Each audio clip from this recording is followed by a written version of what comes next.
প্রিয় মুসলিম ভাইয়েরা, আসসালামু আলাইকুম রহমতুল্লাহি ওয়া বারাকাতুহু। যারা আল্লাহকে ভয় করে তাদেরকে দলে দলে জান্নাতে নিয়ে যাওয়া হবে, আর তারাই বলবে, আল্লাহ আমাদেরকে এই জমিনের উত্তরাধিকারী করেছে।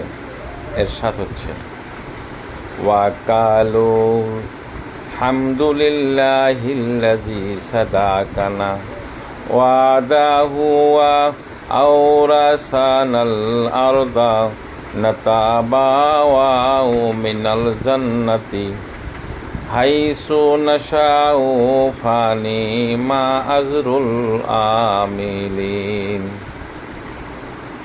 অর্থ করা হয়েছে, তারা বলবে, সকল প্রশংসা আল্লাহর, যিনি আমাদের বিষয়ে তার প্রতিশ্রুতি বাস্তবায়িত করেছেন এবং আমাদেরকে বেহেশতের জমিনের মালিক করেছেন। আমরা বেহেশতের যেখানে ইচ্ছা অবস্থান করব। কত উত্তম পুরস্কার রয়েছে সৎ কর্মশীলদের জন্য। সূরা আস জুমার আয়াত নম্বর ৭৪। অর্থ আয়াতের ব্যাখ্যায় আল্লাহ রাসূল সাল্লাল্লাহু আলাইহি ওয়াসাল্লাম যে বাণী মোবারক প্রদান করেছেন,